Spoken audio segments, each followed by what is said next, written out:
welcome to meeting 109 of the House of Commons Standing Committee on Public Accounts. In a hybrid format pursuant to the standing orders, members are attending in person in the room and remotely using the Zoom application, including today's witness. A reminder that all comments should be addressed to the chair. Conformément à l'article 108.3G du règlement.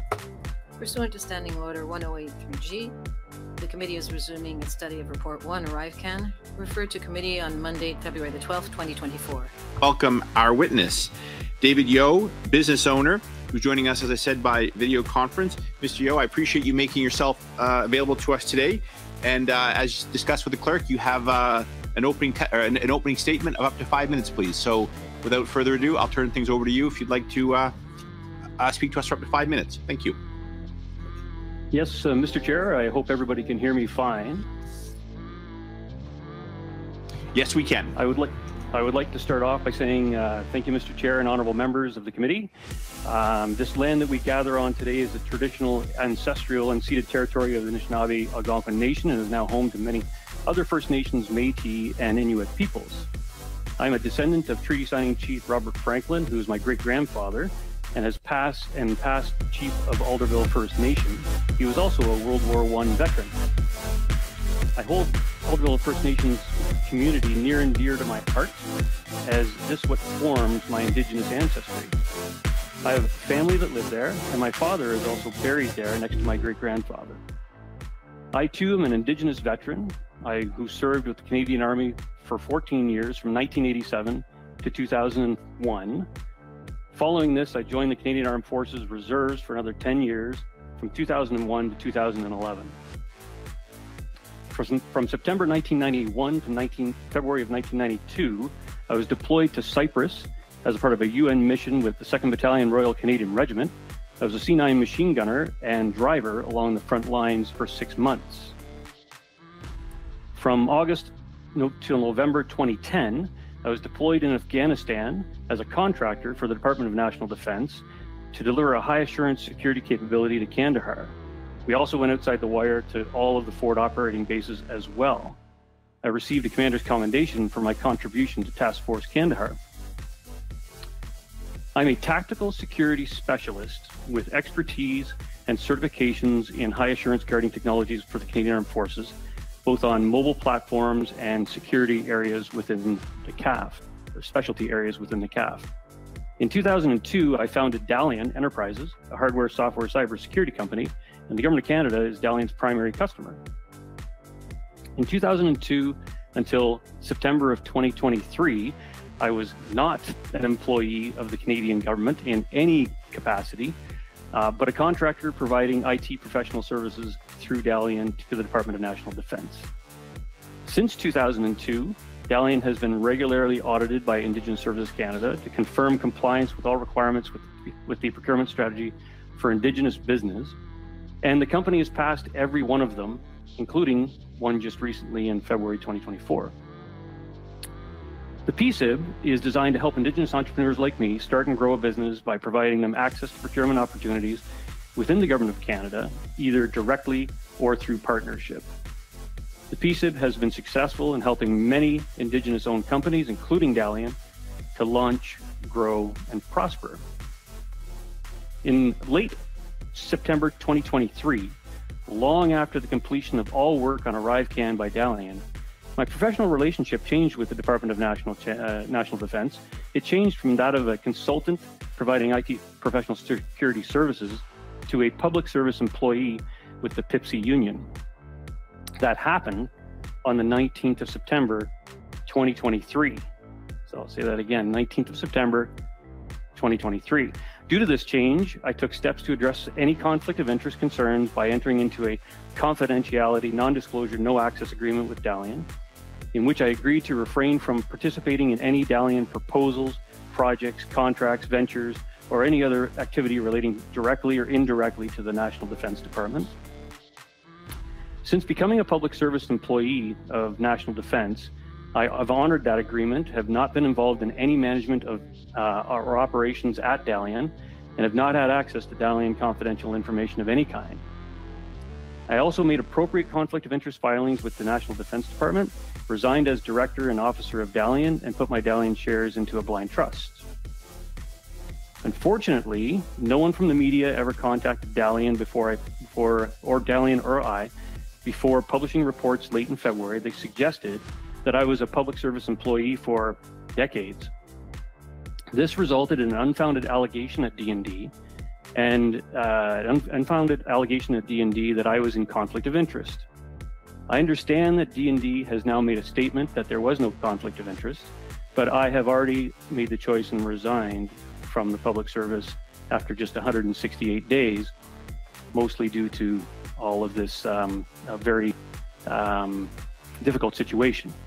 So even more disappointingly, no one from the federal government has ever contacted Dalian or myself before undertaking the unprofound action of terminating all contracts with Dalian, hardware and software, and professional services, suspending security clearances, suspending Dalian and Craddox from continuing current work and competing for future opportunities with the Government of Canada, their primary customer for 22 years and 29 years respectively. This all happened within 48 hours without due diligence, or in our concept, due process. There's not been a single review, investigation, or audit, report, or study that has indicated Dalian or Craddox did anything wrong or illegal during ArriveCAN or the ArriveCAN project, or any other government project that we've been involved with. Despite this, and as a result of these unfounded terminations and suspensions, hundreds of employees and consultants are already out of work, or soon will be, from both companies. Neither company has done nothing wrong or different for the past 2 and 3 decades of working with the federal government. Thank you, Mr. Chair. Thank you very much. That went a little over time. People might recognize, but I did want to give you an opportunity to get your words on the record. Turning now to our first round, we have Mr. Barrett. You have the floor for 6 minutes, please. On what date did you start your employment with the Government of Canada?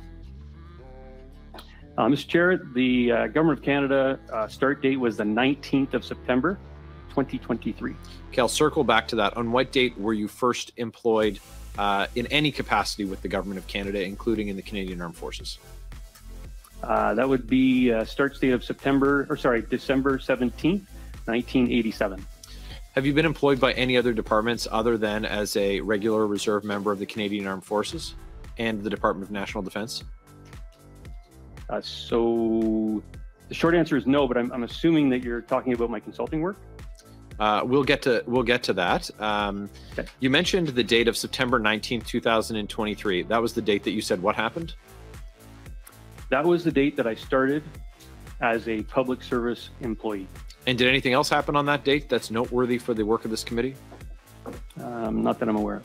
No. So we have in the documents that the committee has received, it says that that the department signed a contract with you on that very same date. So I find that interesting that on September 19th of 2023, you were both awarded a contract and awarded a job in the public service. Does Dalian have contracts that are current with the Government of Canada?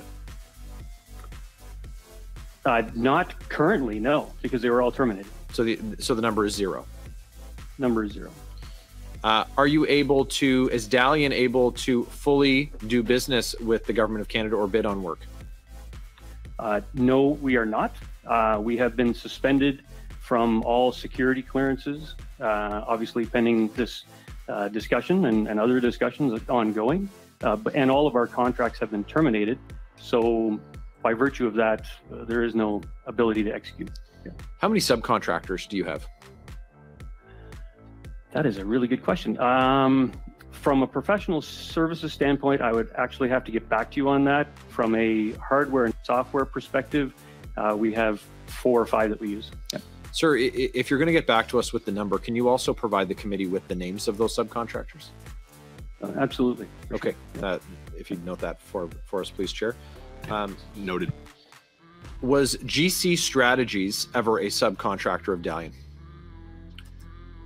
Again, I spend, a large portion of my time, or I spent a large portion of my time with the Defense Department, whether it was my 168 days as a public servant, or whether it was, my consulting time at the department. So, to answer your question, the obvious answer is yes, but, the aspect of them, working with us, I'd have to get more detail for you. So you can provide us with the when and on which contracts? Yes. Okay, thank you. So we know, of course, that they were, and I appreciate you indicating even a tertiary awareness of it. But they were caught not following security requirements for government contracts. For all of your contracts with the government, knowing that GC Strategies did not meet security requirements, are you able to guarantee the security of all of the contracted work done that you have done with the Government of Canada?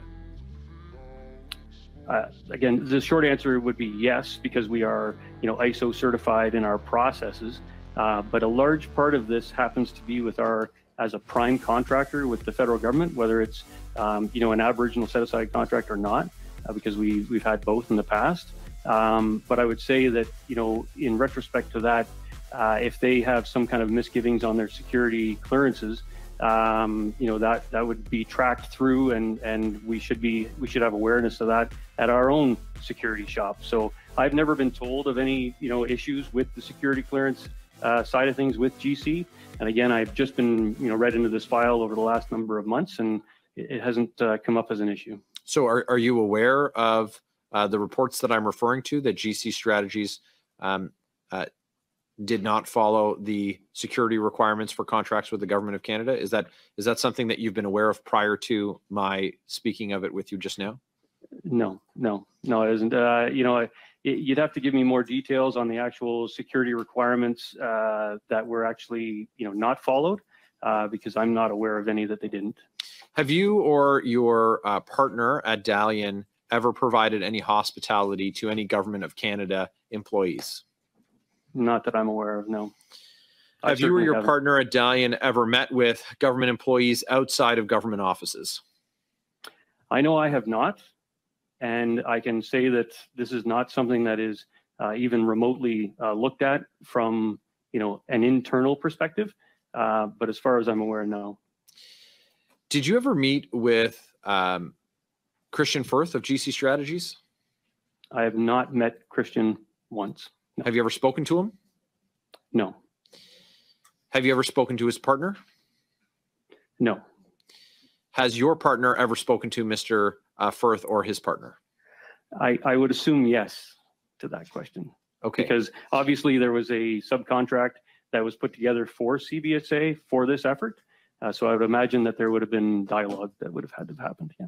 Is Dalian registered anywhere outside of Canada? No. Okay, my last question is, you stated previously that you are constantly audited to ensure that you're eligible for the Indigenous set-aside when winning bids as a joint venture with Coradix. Who is conducting these audits, and when was the last audit done? Sure. So the audits are done by ISC, which is Indigenous Services Canada. And the last one that was done in February 2024, just a few weeks ago. Yeah. Thank you very much, Mr. Barrett. Next up, we have Mr. Chen. You have the floor for 6 minutes, please. Chair, Mr. Yeo, my first question to you is, how many years has Dalian been working on federal contracts? So, Mr. Chair, I appreciate the question. I started the company in 2001, 2002, and we won our first contract within the first year, so shortly after that. And could you describe the nature of your contributions to the ArriveCAN application? So again, I'm very much 2 gates deep at D&D in what I do, or what I did at the department before I had to resign after 168 days. But the upshot is that when it comes to ArriveCAN, and I've been read into the file now and have been for a while, the aspect of revenue, from what I understand, is 4.9 million. And that's basically 1.6 million per year for the 3 years that the contracts were open, which is what I understand that went through a staff augmentation contract at CBSA. So it wasn't actually an ArriveCAN app. It was a directorate or a department level standing offer through TBIPS, or through, in this case, BADSI. And so that's the staff augmentation contract that was used to facilitate this, from my understanding, and it was 20 contractors for 3 years for approximately 100 days per year, which is basically part-time. Thank you. Could you describe your relationship, if any, with GC Strategies and also Coradix? Sure. I don't have a personal relationship or professional relationship with GC. I mean, they, from my understanding, again, getting read into the file, they were, part of communication from CBSA that there was a task authorization coming that needed to be fulfilled through GC, and as the prime contractor and as a general contractor for that contract, we facilitated that. So that's basically my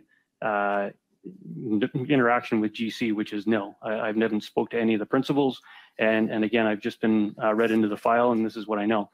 As far as Craddox is concerned, it's a much different relationship. I've been, with them since 2001, 2002. When I first started this company, from Barrhaven on my kitchen table, and going after, the first Indigenous contract that I was awarded in the first year with the RCMP and Bell Canada, and it was to provide hardware into the RCMP. Obviously being, one guy and trying to start a business, I partnered up with Coradix because I know some people, and we've had a very good relationship since then. It's been a kind of a shared services model between two companies. They do, much different work than we do at Dalian as far as security is concerned. So it seemed like a good fit, and and so it's been a 22 or 23 year relationship with Coradix. Yeah. I'd like to hear, in your view, what is the timeline of the events? We've been talking about various dates already in this meeting. What is the timeline of events that has led us to this point? Timeline of events. So I got to start back again. I'm buried 2 gates deep doing high assurance security, trying to get it out to our warfighters. So getting read into this file was probably my first shot back in October of this year, realistically. When we got the notification that we needed to go and talk to Ogo. So, from a timeline perspective, that's kind of where I sit from getting read into the file. But after I did, gain some knowledge on it, my understanding that this goes back to 2019. We have a very good contract, or had a very good contract with CBSA, a staff augmentation contract through BASD, and we were doing some good things over there, and that the intent for CBSA was actually to bring over 25% of their server applications from CBSA on-prem to AWS Cloud. And so I think that's kind of where it started in 2019. And then obviously, into the early 2020s, we had this whole COVID outbreak thing happen, and all of this craziness that happened with the ramp up to getting ArriveCan out the door, and so we were a small part of that. We were 4.9 million of that, 1.6 million a year, 20 contracts at part time. So from that perspective, that's kind of where I think it started, and then where it finished was May 2023, I think, from what I understand, and that was certainly well before I started with the public service. Have you spoken to the RCMP on anything to do with government contracting? Yeah, no, the RCMP has not been in contact with me at all. No. Have you spoken to anyone else on this issue? Anyone else who's been looking into the matter, for example, the Auditor General? No, I have had no interaction with the Auditor General at all, other than I know that our staff noticed the discrepancies within, the Auditor General's report, and they notified the Auditor General on the 30th of January this year of the discrepancy, that it wasn't 7.9, it was 4.9, but that never made it into the report. You mentioned discrepancies in the report. You just mentioned one of them. Are there any other discrepancies that your staff or yourself have noted in the report that you brought to the attention or plan to bring to the attention of the Auditor General? Yeah, sure. As it sits right now, I have read the report. I mean, I'm a certified contracts and procurement specialist. That's what I did for my first 100 and some odd days with D&D, and I've been around contracting forever, so I understand it completely. And what I can say, out of the gate is that when I read through the Auditor General's report, it's a good report, but it has vagaries and discrepancies in it, right? And there's incorrect information in it. And one of those incorrect areas is in our revenue stream. 7.9 is not 4.9, 4.9 is not 7.9, it's $3 million difference, and it's 60% delta. So, I mean, from that concept, right there, it's definitely a different aspect. The other side of it is that in key facts and findings, you've got a paragraph in there that says we found 18% of invoices submitted by the contractors that we tested did not provide enough information to determine whether the expenses related to the ArriveCAN, the expenses actually related to ArriveCAN or another IT project. But, I have a good number of notes on this, and I've gone through the entire thing, and, I've got lots of questions and things like that. So Thank you, Mr. Chen. That is your time. Maintenant, vous avez la parole pour 6 minutes. You have the floor for 6 minutes. Thank you, Chair. First of all, Mr. Yeo, could you tell us how many employees Dalian has had since 2008? I tried to understand a bit of that, but unfortunately, there was no interpreter in my ear. So apparently there's a globe on the bottom of your screen. If you click on that, it will probably give you. J'ai arrêté là. Mais est-ce que vous pouvez le recommencer? Oui, absolument. Oui, Merci absolument. beaucoup. Oui. Will I be able to take my time again? Yes. I do, yeah, absolutely. And what? Okay. Oh, so if you Try it click again. on that, you might get various options. He makes Hit the globe. I think he did. Okay. I think he's got it. Okay, so I've got it on French right now, so if you want to try it again. You might hear me in French. Alors, est-ce que vous m'entendez en anglais? Are you hearing me in English or in French now? Is it working? Now, Do you hear me in English? So you heard what I said in English. I did. Très bien. Okay. Very well then. So again, 6 minutes again, starting again from the top, like they say in Hollywood. Go ahead, Ms. Desgagneux. Starting again. Thank you, Chair. Mr. Yeo, first quick question. How many employees has Dalian had since 2008, please? 2008. Okay, so we had, I believe, up to 7 or 8 full-time employees during the 2008 to 2012, 2013 timeframe. And the reason behind that, well, obviously we were growing. That was a good time for us. But SSE had come in during the 2012, 2013 timeframe, and it changed a lot of our ability to execute with the government. And so there was a lot of downsizing after that and a lot of consolidation. So we've now, moved down, as a matter of fact, down to, 2 full-time employees.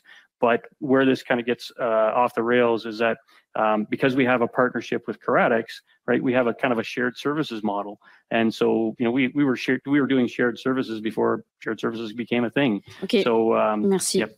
Merci, Monsieur Yeo. Thank you. The chronology provided by the Department of National Defense said that you began your employment on September the 19th, 2023.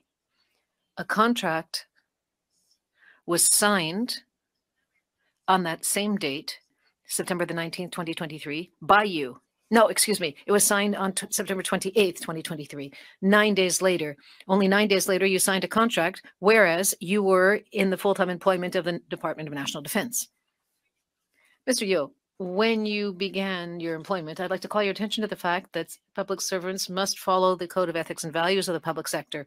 And it's extremely clear in that Code of Public Sector Values and Ethics, you must declare any appearance of conflict of interest to a line supervisor. Did you do so on September the 29th, 2023? Yeah. So thank you for the question, Mr. Chair. So in retrospect to that, and again, being buried 2 gates deep in D&D and what I do with high assured security there, and also on the 19th and even prior to that, starting to devolve myself from the company. I gave the ability for, as I was moving through the aspect of divestiture, my lawyers and everything else. It took some time, I will agree, and that timing is, you know, not charitable to your timeline of being only a few days. But the short answer is no, I did not inform anyone at the department that I signed anything. But then again, I did not actually sign it. I had a signature available for the staff at the office for them to use. Monsieur, vous savez très bien qu'en cours, une signature a un effet juridique. Sir, you know very well that in court, your signature will have legal value. If somebody places your signature on a contract, you're the one who's responsible. I hope you're aware of this because you're responsible for the contract, which is number, well, I don't have the number in front of me, but it was signed on September the 29th. Your signature appears, so you are responsible. You did not inform your hierarchical supervisor. That's at least regarding one very strong appearance of conflict of interest. The newspapers have told us, in accordance to public accounts, Dalian received roughly $150 million worth of contracts since 2008. I understand they're subcontractors, but for a company that had a maximum of 10 employees, that's a lot of money. Why accept a position at Department of National Defense paying under $100,000 when your two-person company was making $150 million in just a few years? No, that's a good question, and I appreciate it. So yeah, we had some great years during 2008 and the run up to shared services. We had some pretty lean years between 2013 and now, basically, from a hardware software perspective, for sure. But you know, my reasoning for getting back into the department was not based on money. You know, I've done 36 years with the department in varying capacities, whether it's regular force, whether it's reserves, whether it's my contracting time and my 168 days, you know, as a civil servant. But I got back in primarily to drive capability and high assurance, you know, guarding solutions to the warfighters that are in harm's way out in the eastern flank of NATO. So that was my job there. That was my claim to what I do at the department. And because I was there for so long, I understood, and I was at the pinnacle of my technical abilities. So it made sense for me to get in and drive technology down to the warfighters that need it the most. And that's primarily the reason, because I didn't do it for the money. Mais pendant ce temps-là, il y avait quand même un compte. But during that time, there was a signed contract by Dalian with your signature on it, granted by the Department of National Defense to carry out work. How many hours did you spend, and how many hours did Dalian spend on that last contract that I mentioned, signed on September 20th, 2023? What did Dalian do for that? So again, you know, I just got read into that part of it just recently because it was a very small contract. I think it was $40,000 or maybe $49,000 from what I'm aware of.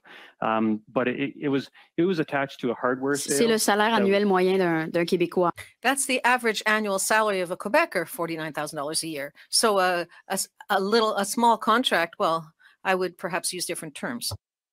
It's yeah, but 90% of it, or 75 or 80% of it, goes back to the actual consultant doing the work. But to answer your question, though, you know, there is precedence for how you handle conflict of interest within a 60-day period or windows of that time frame. And I did put in a no access, no contact, no non-disclosure with Dalian within that 60-day period. I actually signed that on the 10th of November, 2023, which was within the 60-day window.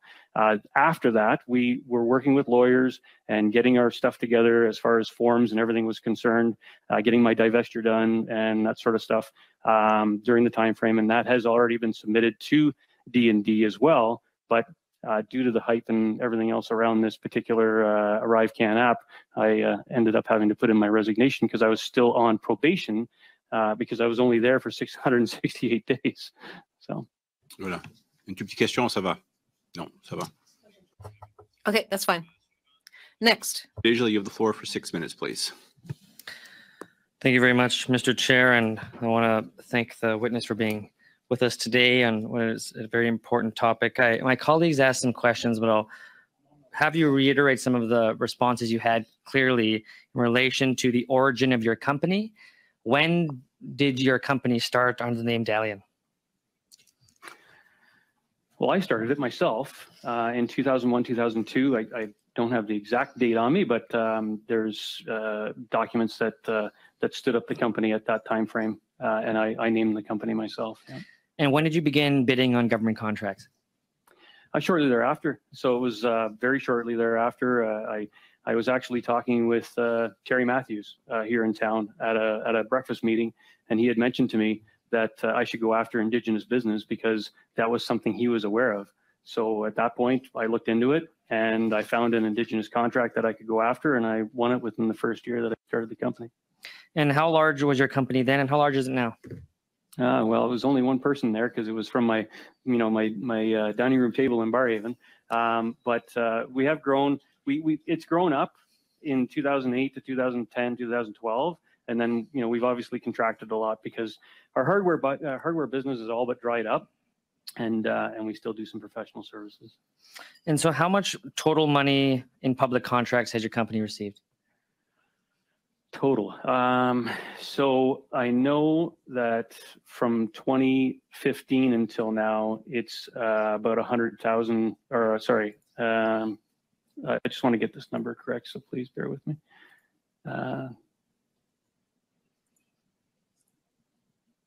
Yeah, from 2015 until now, we've got 91 million in contracts on TBIPs, basically the professional services contracts. Yeah. And what did you do? What is it exactly that your company does? So we're a hardware and software company as well as a professional services security company.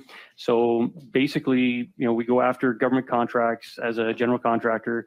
When it comes to our professional services, we hire our contractors through either subcontracting or potentially a JV with another company. How many subcontractors does your company operate, given particular contracts on average? On average, not many. We usually do them ourselves, right? Especially how many subcontractors do you operate right now? Again, that's a great question. I don't have that off the top of my tongue, so I'll have to go back to the shop and ask them. Yeah, it'd be great if you can supply that list as well. For and sure. Yep. Now, I do want to turn attention to statements that were made by a firm known as Bottler. Their chief executive named Dutt told MPs in another committee that she feared Dalian's procurement policies were, quote, another example of monetization and theft using the trauma of marginalized communities, end quote. Why do you think she said that? Well, I've got my own opinions. There's no question about that, but I'm not sure I can say them here. It's really an unrational statement, to be honest with you. I've been operating for 22 years with the government with, top secret clearances and top secret facility clearances. We are not a bricks and mortars, company. I have an office on the 7th floor at 222 Somerset downtown, and Karadix is down on the 5th. And what I believe is that Bottler, for what they brought to this situation, is that they were hired for 4 or 5 deliverables. They got through 2 of them, and CVSA canceled their task authorization due to whatever reasons they do. And so we got that cancellation of the task authorization. We passed it on to GC. It floated down to Bottler, and they've been not necessarily the kindest to Dalian since. But I'm not sure. And then the costing of this is small in retrospect to the ArriveCAN application project. So Bottler made clear that they were not certain that your firm or other firms, in particular GC Strategies, was aware. They were not aware, they claim, that there were that many subcontractors, including Dalian. When did you become aware that there were subcontractors like Bottler engaged in the same project you were? Yeah. Again, I'm 2 gates deep in D&D on a pretty much a daily basis, helping them over there, getting the right capabilities in the right hands of the warfighters. So I got read into this as quickly as I could in the fall, and especially when Bottler was making the waves they were, which I think was inappropriate. But no, I mean, as far as I'm concerned, with Bottler, it's unfortunate that they took that tact. So I don't know if I answered your question, so I apologize for that. So if I didn't answer your question, ask it again, please. No, sure. I'll ask it in a different way. The issues that were brought forward by Bottler include layers of subcontracting that hide key details about who is getting paid for what, the cozy ties between private staffing firms, and of course, those public servants that ultimately influence that decision. Please comment directly on your knowledge related to the subcontracting and whether or not, in your mind, key details about who was getting paid for what was clear. Yeah. Yeah, again, I think that subcontracting happens all the time. I mean, we are the prime contractor on a lot of contracts, and then we sub out a lot of our work to other subcontractors, and it happens in every industry. It doesn't matter whether. But in the government, pencils, the government's a very particular. This is public money. It's very important that we understand that we have the utmost attention to the integrity of our public service. So again, do you believe that there were key details being hidden by way of layers, multiple layers of subcontracting? Yeah, I'm not aware of that, no. And so I'll leave my longer question. You got a small one, go. If you have a quick question, go for it. Well, I'll just preface it. In my next round of questions, I'll speak to you directly on this point as to your knowledge on subcontracting, how many other subcontractors there were, and the numbers associated with those subcontracts, as well as the tasks authorization process as well. Thank you, Mr. Desjardins. Now opening our second round, Mr. Brock, you have the floor for 5 minutes, please. Thank you, Chair, and good afternoon, Mr. Yeo. I understand from earlier testimony, you became a public servant with DND on September the 19th of 2023, and you last testified before a committee on October 31st, 2023, approximately a month and a half after you secured full-time employment as a public servant. So the question I put to you is, and I've read the transcript of your previous testimony, sir, at no point in time, despite being asked several questions about the nature of your employment, you focused squarely on your directorship and your shares within Dalian, and you said absolutely nothing about the fact that you were a public servant. So it begs the question, why would you withhold that information from Canadians? Yeah, appreciate the question. So this needs to be analyzed a little bit more, and it was September 19th that I joined the public service. It was 42 days later that the meeting, came to us, and we were invited as Dalian. I was invited to come to you and speak at OGO as Dalian. The understanding is that Dalian holds a top secret facility clearance, and those that know what a top secret facility clearance is knows. And I hold a higher and did hold a higher than top secret security clearance for Dalian. As well, in my short time of 42 days with the department, I also have a top secret clearance there and a secret clearance. So, by nature of that aspect, and the fact that this had zero to do with D&D, it had zero to do with what I do during the day as a high assurance specialist for the department. It has zero to do with my employment there, as well as the fact that. Okay, sir, I'm going to stop you there because my time, sir, I'm going to stop you there. My time is limited. I don't accept your response, and I think most Canadians don't accept that response. After a month and a half, you were divesting your interests in Dalian. You had resigned as a director. You put all of your interest in a blind trust, and you were working on a full-time basis with DND, correct? You had no interest in Dalian, yet you gave the impression that you were still an active participant in this two-person company. So, sir, with respect, I completely disagree with your word salad of an explanation, because it just doesn't add up. Now, I'm going to move on to a monetary aspect. You confirmed to my NDP colleague that you received $91 million in federal contracts since Justin Trudeau essentially took over government in 2015. What is your commission rate of that $91 million? So as a business from Dalian's perspective, and these were TBIP's professional services contracts. Sir, just the commission rate, please. Sure, but I need to preface that to make sure that. No, you don't. I'm asking for a number, sir, or a range. Yeah. What is your commission? Most of the time, it ranges between 12 and 20%. And in this case, for the ArriveCan aspect, okay, that 91 million wasn't ArriveCan, by the way, but for the ArriveCan aspect, it was 18.2 from what my staff told me. 18.2% for ArriveCan. And you said you disagree with the AG's report that you only received 4.9 million. 1.6 million a year, yes. Okay, so your 18.2% of 4.9, I can't do the quick math. Was that shared between you and your partner? Yeah, no, so you have to understand that's profit, right? Was it shared between you and your partner? Is it a 50-50 share operation with your other partner? It's a gross profit, and when it gets to be a gross profit, you have to factor in expenses, employees, wages, commissions. I understand that, sir. Were you sharing were you sharing in the profits 50-50? No, not 50-50. I'm a majority shareholder in Dalian. Okay, so what was your share of the $4.9 million? Well, it's not $4.9 million though. It's revenue. That's $4.9 million in revenue. Okay, let's not play games. What did you take home? What was your commission for ArriveCan? Give me a number, please. There is no number, because why not?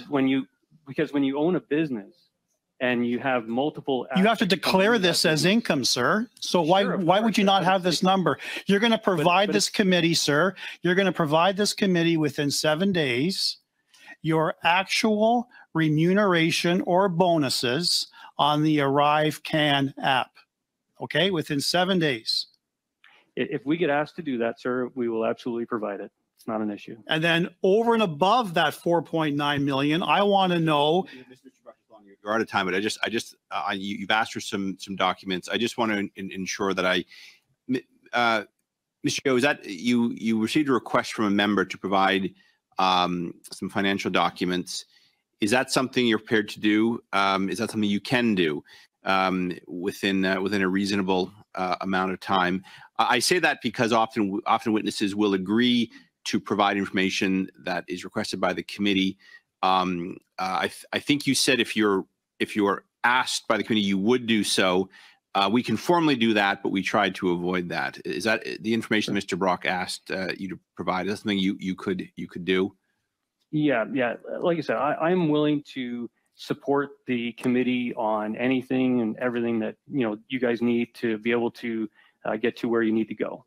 So if there's a request for what kind of remuneration would have come out of 4.9 million in ArriveCan, then we will provide that. Okay, sure. I appreciate that. I also, Mr. Brock mentioned 7 days. I'm a little more generous. You have a couple weeks to get that before you begin to get some calls from my assistants on this committee. But thank you. I appreciate the clarity on that. I can assure you we'll get back. I believe you will. Thank you very much. Thank you. Mr. Brock, that is your time. Moving now to Ms. Yip. You have the floor for 5 minutes, please. Thank you, Mr. Yeo. Could I also ask that when you send in the documents for that you also include your commission on a contract between D&D and Dalian in 2013? D&D and Dalian in 2013. Okay. Could I ask for a few more details about that? That's somewhat vague. Yeah. I'm not sure which contract you're talking about back then, 10 years ago. TRN Technologies. TRM Technologies. Okay. Oh, you must be talking about my consulting. Yes. Is that what you're asking for? Yes. Okay. Just let me. I'll just pause the clock. Is that clear, Mr. Yeo? Well, I think it's clear. I think she's asking for my consulting contract from TRM back in 2013. Does that make sense? Yes. That is it. Thank you. Okay. Very good. Yeah. Clock rolling again. Thanks, Ms. Yip. Okay. Thank you. Was Dalian on your resume when you applied to D&D? Absolutely. Yes. Okay. And as a matter of fact, just from that perspective, I've been a consultant at D&D for 22 years, and it's been through Dalian, and they're very well aware that I contract through Dalian. Yeah. Okay. When you became a full-time employee, actually, you know what? Let's go back and look at it step by step through the hiring process and the ethics and conflict forms that you signed. Can you tell us what you signed? So through the public service, there's a natural progress, and that was followed to the letter as far as the department is concerned. I did receive a letter of offer on the 19th. Sorry, I received a letter of offer on the 5th of September. And then we went back and forth a little bit. And I signed it on shortly after that, and with a start date of the 19th of September. And so within that offer is obviously the level that I went in at, which was an IT3, which everybody can look at and see what that level is. And also, you know, obviously a bunch of background information on the whole aspect of DOADs and codes of ethic and the rest of it. So yes. So you did sign a conflict of interest? I don't think, no, I didn't sign a conflict. I signed the offer, but within the offer, they described multiple paragraphs, and one of them has to do with conflict. Yeah. Okay. So Dalian signed a contract with D&D after you became an employee again in the fall of 2021. This is obviously a conflict of interest. Why did you not feel you were in conflict? Sure. So at that time, I had my hands off the wheel of Dalian even before the 19th of September. And so that's why I provided, you know, my signature to the staff. So if there was something going on, that I would be, you know, not even aware of it. So, and in all honesty, I was not even aware that this smaller contract had even come through until I started getting read into this file for our meetings. Can you said that there were a lot of paragraphs in your contract dealing with conflict of interest. Can you just explain a little bit more about that? So not like there wasn't multiple paragraphs dealing with conflict. It was multiple paragraphs just describing, you know, our relationship or my relationship with D&D as it relates to the PIPSI union, as it relates to, you know, healthcare, as it relates to a bunch of different things that you would normally have on an offer. But there was one paragraph in there for sure on conflict. Yeah. Okay. Are you satisfied with your work on ArriveCan? Do you feel that Canadians got good value for money there? Oh, that's a great question. As a certified, you know, high tech, you know, not only a consultant, but, you know, security specialist certified in many different areas from IT. From an IT perspective, purely, I believe that the aspect of putting all of that together, getting the coding done, getting it on an AWS landing spot, getting it onto, you know, all of the cybersecurity, all of the other healthcare PII information that needed to be adjudicated and coded into the application. You know, is it fair value? I would have probably booked it in at about 25 to 30 million with probably a 10 or 15% contingency, which is around the number that it would come in at around 40 or 45 million. Have you ever belonged to a political party? Yes. Which one? I have two, actually. I've been basically a PC supporter for a long time. But during the election period of 2021, I did move over to the PPC party and then moved back to the PC party after that. Oh. Very good. That is your time, Ms. Yep. Oh, oh, just Suivante, Madame Sécla Desgagnés. Next, we have Madame Desgagnés. Merci, Monsieur le Président. J'aimerais continuer sur... Thank you, Chair. I'd like to continue with what I was asking about earlier. Perhaps I could assist you, given that you didn't remember exactly how much you pocketed with ArriveCan. Perhaps that money was deposited in tax haven accounts. According to what the press has found, you opened accounts in your name in tax havens on 2 occasions since 2011. How much money did you put into tax havens, Mr. Yeo? Yep. No, first of all, the press, you know, they come out with their fake news on me being an employer of the government for decades. So I mean, you got to take that for what it's worth. But yeah, in reference to that, you know, this goes back to my Afghanistan days. I'll be honest with you. 2008, 2009, 2010, before I went to Afghanistan, I was traveling all over the world and basically going to NATO planning meetings, going to NATO operational planning meetings. On n'ouvre pas des comptes de banque dans les endroits où on voyage. We don't open bank accounts in places we're traveling through. Even if you travel for diplomatic purposes, you don't normally open bank accounts when you travel. Yeah, but I was a consultant back then. But it gave me an awareness of international I'm an entrepreneur first, right? I'm an entrepreneur first. I'm a soldier second, and I own Dalian third. Pouvez-vous répondre, s'il vous plaît, combien d'argent a été placé? Could you answer the question? How much money was invested where it was declared to be a tax haven? Zero. You opened accounts in places where they put no money in? Why did you open the accounts? So I was getting to that. So, as an entrepreneur, I am very interested in international business, and so, when I came back from Afghanistan, I looked into trying to understand how to do international business. And that's what led me to figuring out how to do an EIBC and figuring out how to do international bank accounts and things like that. It was just purely an exercise on, my own, entrepreneurship and trying to figure out stuff. But yeah, no, there's no smoking gun there. There's nothing down there. Votre réponse est hallucinante, Monsieur Yeo. Your answer is unbelievable, because to be an entrepreneur, you open bank accounts in tax havens. It's just unbelievable. Next question. Let's continue with your affiliation with the People's PPC of Mr. Bernier. You ran for them, is that correct? Yes. Yeah. Et connaissez-vous? And what's your connection with Mr. Bernier? Did you know him for a long time? No. I obviously being with the PP or the PC party and him obviously going after the leadership during the Andrew Scheer days. That's my awareness of him, but I hadn't met him before, to be honest with you. Vous êtes présenté pour le Parti populaire sans... You ran for the People's Party of Canada without knowing the person who was recruiting for the People's Party? Say again? You ran for the People's Party of Canada without knowing the key person who was recruiting candidates for that party? No, Vous connaissez pas Monsieur Bernier? Yeah, you didn't know Mr. Bernier? Yeah, as a leader that was trying to be a part of the. Vous n'avez jamais rencontré Monsieur Bernier personnellement? You never personally met Mr. Bernier? It sounds like no, but the question is, have you ever met did you meet Mr. Bernier? Oh, yes, absolutely, on a couple of occasions. Et voilà. For sure.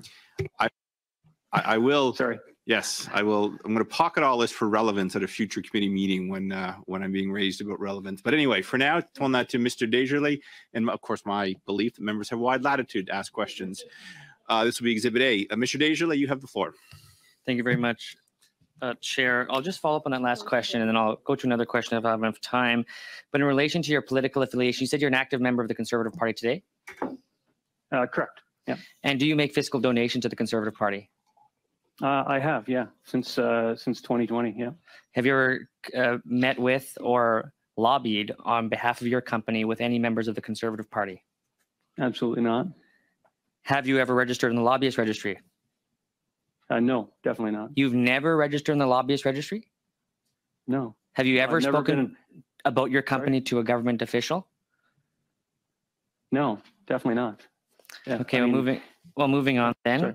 In terms of my previous line of questioning on your knowledge about the execution of contracts and subcontracting and task authorizations, it's clear what was made in testimony in prior committees that in relation to Bottler, it's very clear from their testimony that they did not provide consent, written consent, of their knowledge that you had executed a contract in their name, a subcontract, without their knowledge. Is that true? Yeah, as far as we're aware, when it comes to Bottler, they had a task authorization. We had a task authorization come from CBSA that was going to GC Strategies. That's our relationship with, that's where it stops, is with GC Strategies. They hired Bottler as a subcontractor underneath them. So our relationship was really with GC Strategies, and Bottler's relationship was with GC Strategies. We didn't have a direct relationship with Bottler. And so you feel as though that your relationship with GC Strategies in this case was your level of accountability to the task authorization and not to the other subcontractors of GC Strategies. Do I understand that correctly? Yeah, in normal circumstance, the prime contractor and the subcontractor have the relationship. If there's other things happening below that, then we have no influence on that. And considering you're engaged in the same project, it seems unbecoming that you did not have knowledge that GC Strategies had this sophisticated layer of task authorizations, that hid the actual work that these subcontractors were doing, including your company. And I'll ask one more time, what does your company do? What did you do absent of hire other subcontractors? Yeah, it's the normal course of action for general contractors. You can find that in any. No, what do you do other than that? Other than that, so I'm trying to get to that. You know, when it comes to what we do, and this was asked to me in OGO as well, and so yeah, it's still confusing. Yeah, well, it happens with every company. No, this happens with your company. I'm asking about your company, sir. Okay, what does your company actually do? Mr. Yao, I'm going to give the floor to Mr. Yao for an answer, but your time is up, so please don't interrupt him. Mr. Yao, I'll allow you to answer, moving on to the next person. Yeah, every general contractor with the government, when it comes to TBIPS contracts, PS Online, TSPS, it doesn't matter. You know, we are the general contractor and the prime contractor for the government. We hire subcontractors to do the work. So what we do is contract management, not the actual work. Thank you very much. Turning now to Mr. Genuis, you have the floor for 5 minutes, please. Thank you, Chair. Mr. Yao, it's good to see you again. You testified before Parliament on October the 31st of last year. I did at the time ask you, what would you say you do here? And this was one answer you gave in the course of that round. You said, I am an executive on the board of directors for Dalian, and I maintain all of the governance as it relates to the PSAB. Mr. Yao, was that the truth as of October 31st of 2023? So, Mr. Chair, just a correction, it's Mr. Yeo, okay, not Yao. How about just an answer? But then I will answer you for sure. But, you know, it ends up that we were in that time frame of dealing with lawyers, and I had been, you know, directing at a director level. Sir. October the 31st, you were before this committee. Yeah. You answered my question in a particular way. Was what you said to the committee then assembled on October the 31st, was it the truth? So at that time, there was no divestiture because we were working on it. And were you quote an executive on the board of directors for Dalian? Were you the one who quote maintained all of the governance on October the 31st? Was that true? Yes or no? Sure. Yes. It was true. Well, that's the answer you're looking for, so I'm going to give it to you. No, sir. I'm looking for the true answer. So the true answer is, just as I was on October the 31st. We were in flux during that time period in order to, obviously, we had 60 days to get everything done, and we did that with Dalian and got our non-disclosure in and our no access. Okay, sir, you're not in flux. You either were on the board of directors or you weren't on the board of directors, right? You know, a person is either pregnant or not. They're either on the board of directors or they're not on the board of directors. They're not half pregnant and they're not half on the board of directors. You have said that shamefully the media have claimed that you were on the board of directors and a government employee at the same time without asking you. Well, maybe they didn't need to ask you because they foolishly assumed that what you told Parliament on October the 31st was true. Now, sir, your LinkedIn account says that you were a business owner at Dalian Enterprises from 2001 until present, and you were employed by the Department of National Defense continuously from 1987 until present. So, again, to your truthfulness or not, was your LinkedIn account accurate in description of those timelines? Well, if you look at LinkedIn, it is a non-authoritative source. First of all, it's LinkedIn. It's a web page. All right. Why would we believe what's on the internet, sir? It's your own LinkedIn profile, sir. Why would we expect that you would put accurate information on your own LinkedIn page? Outrageous. All right, Chair, I'm okay. Mr. Chair, I'd like to answer that question. I'm going to turn it over to Mr. Genuis. It is his round of questioning. I'll just ask you to. We can all hear you quite clearly, so if you could just keep that in mind, Mr. Genuis. Thank you, Chair. I am getting a little bit excited here because. Mr. Yao, Mr. Yo, whatever your name is, sir. Yo, man. All right. Hold on, Mr. Genuous. I would ask. Names are important.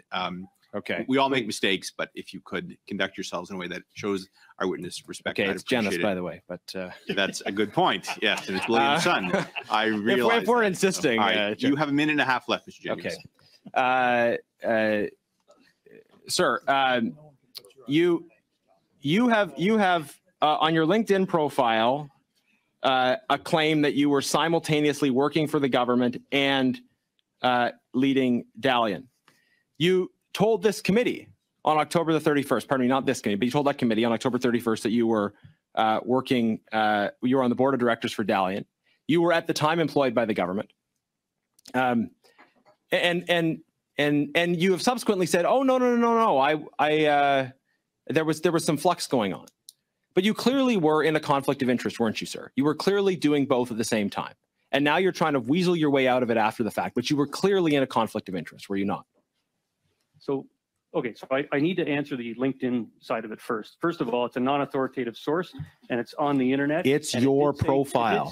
It did say 1987. Did you write it? It did not describe all of my service that I have done. I have done 14 years in the Reg Force, 10 years in the reserves, 20 years as a contractor. I've had 36 years in the department. Did you subcontract the writing of your LinkedIn profile, sir? Probably should have. So I needed to answer your question. You asked me a question and I'm trying to answer it. Okay. The department has deemed. Were you not in a conflict of interest being on the board of directors of Dalian at the same time as you were an employee of a department that was giving contracts to a company that you, according to your testimony before Parliament, were on the board of directors of? Thank you, Mr. Genuous. That is your time. I will allow for an answer, please. Yes, I will allow you to answer, Mr. Genuous. Your time is expired. You have the floor, sir. Mr. Chair. Yeah. My understanding is that D&D has made a statement that there was no conflict of interest. Period. Thank you. Turning now to Ms. Well, that puts it to rest then. Turning now to Ms. Bradford, you have the floor for 5 minutes. Thank you, Mr. Chair. Mr. Yo, getting back to your aborted political career, where you were a candidate for the PPC, do you not, a party that was against vaccine mandates, do you not see any hypocrisy in working on an ArriveCan app that was designed to track people's vaccine records? And when you actually didn't believe in the vaccine mandates in the first place and were running for a party, that actually took that position? Yeah, there's definitely a why as to why, and thank you for the question. There was a why as to why I was trying to become a member of Parliament, much like you folks around the table today. And I wish somebody would ask me about that at some point during this time period, because it's a much different answer than you think. Second of all, when it comes to vaccine mandates, I'm buried 2 gates deep at D&D, and then at nights and weekends, I'm doing work with the PPC for the election. And so, from my side of it, I had no visibility into a low-level contract that was with a staff augmentation contract with CBSA and the work that was going on, for the ArriveCan. We were doing a much more work than just ArriveCan, and so I had no visibility at the time. So I just want you to go back again, because I'm a bit confused. Are you saying, I think a previous answer was that Dalian and you personally actually did no actual work on the ArriveCan app? You subcontracted it all, is that correct?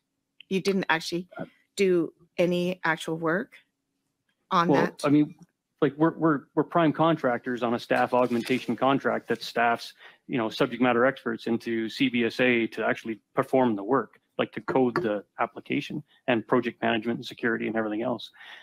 So saying we don't do any work is a little not true, but at the end of the day, we do subcontract out that work to subject matter experts that do eventually make their way into CBSA to actually perform the work. Yes. So you got 18.2% commission rate on the $4.9 million ArriveCan contract. Is that correct? That's about $89,000 in commission.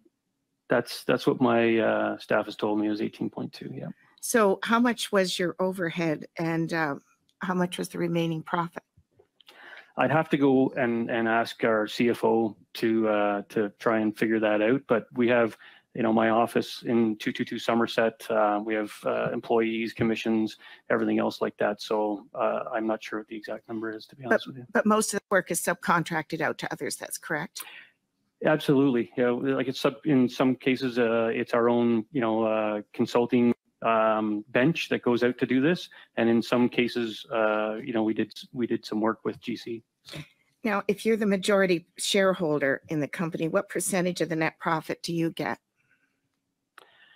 Well, that's a question of how much expenses are within the company, but in normal shareholder perspective, if you are a majority shareholder and you have minority shareholders, at the end of the year, everybody's T5'd out as far as dividends is concerned if we have a profit.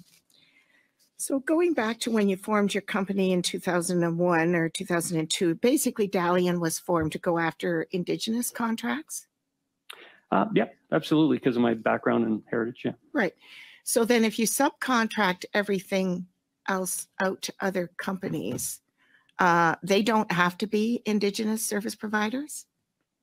No, not necessarily. I mean, I helped Alan Frost with a number of other companies start the PSAB. He had already got it going, but we had, helped him formulate some of the policies back then. And it was basically for entrepreneurs that needed to have access to government contracts.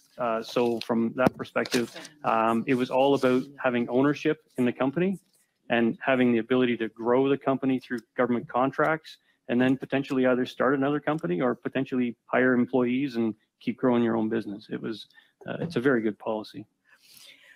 Okay, now in your testimony, Mr. Yeo, you mentioned that you provided your signature to your staff to use when needed. Do you think that was appropriate under the circumstances, looking back on it? Yeah, absolutely. I mean, I was divesting myself from the company. I had no hands on the business after the 19th of September, and actually prior to that, and they still need to get stuff signed. So you see that all the time in big corporations, where there's signatures provided. I think a person's signature indicates that you're personally tied into that contract or that deal. I think people don't look at a signature thinking, well, that's not really Mr. Yeo. That's just, just somebody else that is signing for Mr. Yeo. I think they would probably think that you were overseeing it or responsible and to stand behind your signature. Yeah. Yeah. Ultimately, I own the company and I'm responsible, right? And I've taken that hit, and I'm no longer with D&D, and my company's been terminated as far as all contracts are concerned. So I'm taking the direct hit on this. But what I can tell you is that this does happen. And thank you. That is the time. Beginning our third round with Mr. Nader, you have the floor for 5 minutes, please. Thank you, Mr. Chair, and thank you, Mr. Yeo, for joining us this afternoon. I want to clarify a few things. Can you confirm that you resigned from the public service on March 5th, 2024? Is that correct? March the 5th, 2024. That is correct. Yep. Now you'd said that D&D had made a statement that there was no conflict of interest. Was that made directly to you, or who made the? No, it was out in the media outlets. Yeah. Did you ever receive a report from D&D related to the conflict of interest? No. It was an alleged conflict that somebody put up, I guess. Then, and what I've heard in the papers, and I know in my own heart, there was no conflict. So you never received a report on March 3rd of a conflict of interest report from the Department of National Defense? I did not, no. Okay. We will follow up on that another time. You mentioned that you had been a consultant for a number of years with the Department of National Defense. I think often we see examples of consultants who work within the department almost parallel to, or often in conjunction and integrated with public servants. Did you ever personally have such a relationship at D&D in which you worked at D&D HQ or worked closely with full-time indeterminate public servants during your time as a consultant? Well, the way the consultant aspect works for most of the departments is that absolutely you are the subject matter expert layer within the directorate, and you have absolutely public servants that manage you on a day-to-day basis. So the interactions there, yeah, absolutely. So very similar to an employment situation, although you would be on a contract rather than an employee of His Majesty's Public Service. Is that correct? Yeah, I'm not sure I'd go with the employment side of it. You're there as a contractor, right? So through TBIPs, through SBIPs, through PS Online, or one of those other staff augmentation contracts. And then there's a pretty clear line. You have zero ability to sign off or do anything as a consultant, right? So. And during that period, were you physically working at D&D HQ? Not at HQ, no. No, I worked for ADM MAT, which is actually under DGLEPM, under the Army side of it. But you did work at a government office? Yeah, okay. Well, I was a part of the whole directorate for 22 years, yeah. Okay, but at a government office, okay. When was the first time you cashed a check or e-transfer for your ArriveCan app work? When was the first time you received payment? You mentioned 4.9 million over 3 years. What was the date of the first payment receipt? Are you talking about a commission or something like that? No, the first payment from the government for your work on ArriveCan. Oh, yeah, I'm not sure that's right. I'd have to check with our CFO shop. I don't have that detail on me. Yeah. Okay, I'd appreciate getting that information on the first date that you received, as well as the last date. Are you able to tell us approximately when that last payment came through? Absolutely. Yeah, absolutely. I mean, our CFO shop would have all of that detail, and we would provide that to you on a timely basis for sure. I would appreciate that. Thank you, Chair. I was thanking the witness. I just acknowledging his agreement. So you've got 90 seconds to go. Sorry, Mr. Nader. No, thank you, Mr. Chair. You'd mentioned in your opening statements how you were either putting your interests in Dalian into a blind trust, or you had already put them into a blind trust when you joined the public service. Can you clarify what you meant by a blind trust? Oh, sure. So when you do a divestiture, there's lawyers involved, and you have to divest your shares. You have to put them in to a trustee, and there's a lot of documentation back and forth in order to facilitate that. And we did start that right away. My meetings with my lawyers and things like that happened November all the way through into January, and we put the non-disclosure, non-access in with Dalian at the same time, and eventually we did put in all of our documents with D&D, but in hindsight, I'll be honest with you, in hindsight, knowing what I know now and the whole situation that we've run up against here, there's a direct response from me that I should have put all of that in, even previous to signing the offer, and I should have done all of that prior to even looking at the offer from the government. So that one's on me, but at the end of the day, all of the information did get to where it needed to go. I'm going to push you a little bit on this. Sure. When we hear the term blind trust, I mean, it's tough to see how a blind trust would work when you were the founder and majority shareholder of a corporation named Dalian, which you can't all of a sudden forget you own, whether it's visible in a blind trust or not. But you also use the term divesting your interests in it. So I'm not entirely clear which one you were trying to do. Were you trying to put your corporation to blind trust, which again, I'm not sure how arm's length that could be, or were you divesting yourself of your corporation at that time? We know now you're back in full swing with the company, but what was actually your intent at the time? Was it to have it in an arm's length, untouchable entity of a blind trust, or were you divesting? Were you selling off your shares? Were you divesting yourself of your corporation at the time? It's not clear what you were doing while you were active as a member of the Public Service of Canada. Thank you, Mr. Nader. That is your time. I will certainly allow for reply. Yes, Mr. Yeo. Thank you, Chair.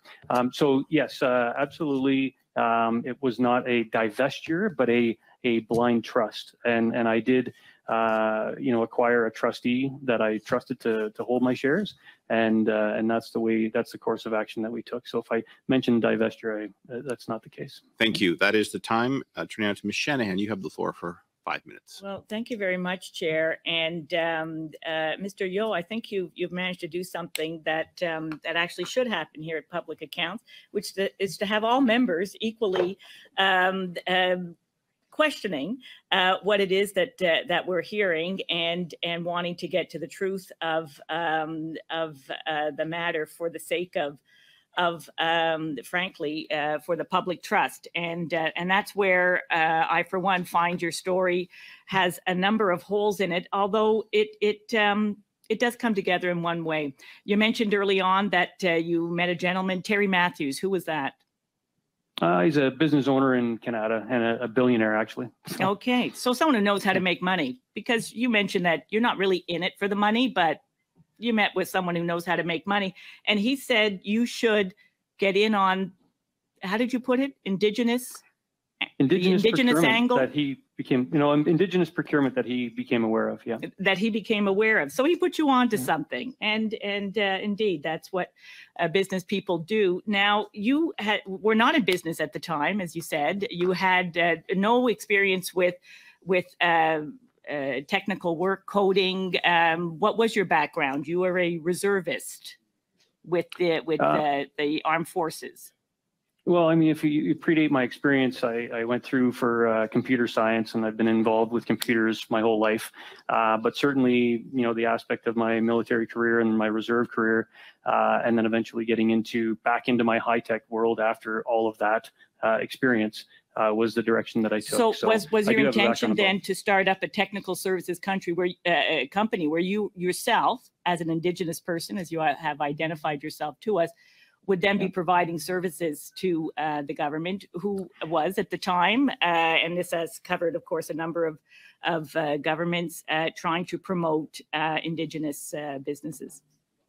Yeah, in actual fact, the company started out as a hardware and software company. We didn't really get into professional services until 2007, 2008. So our initial, was it your intention then, when you did get into professional services, to hire Indigenous employees? Absolutely.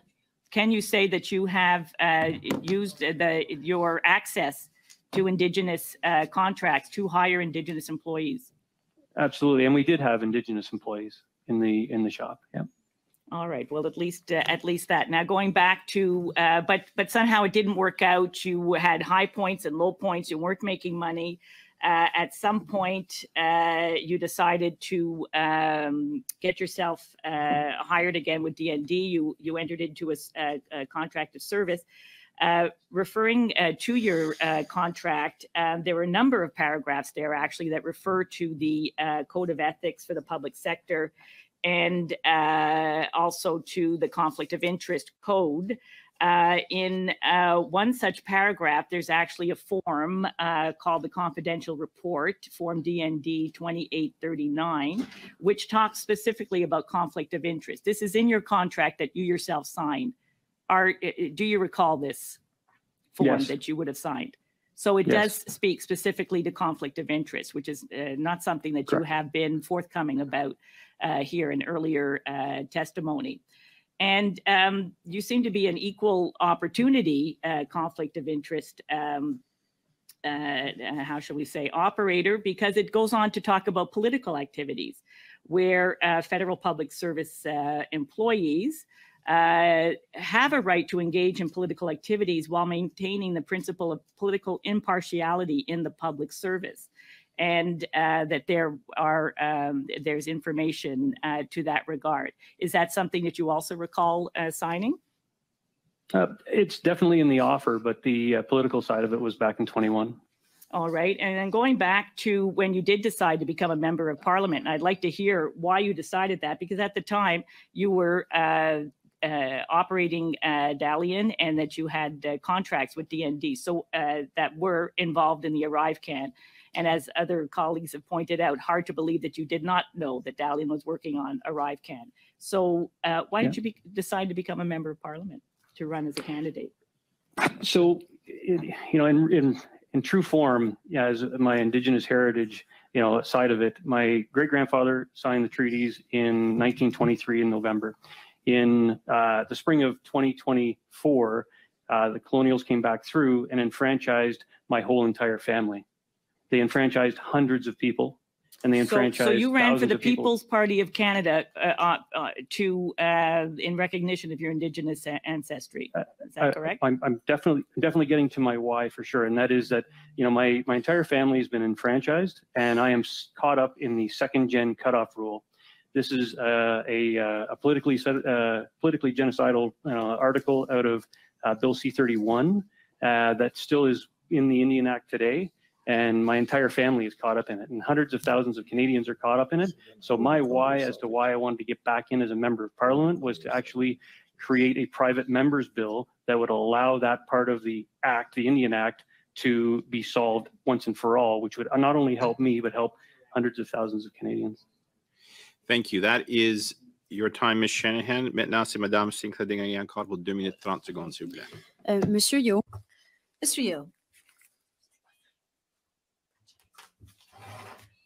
you declared previously, and you've just done it again today, that you placed your company into a trust so that you would have, it would be a blind trust. Did you inform your team and the people that support you of this process?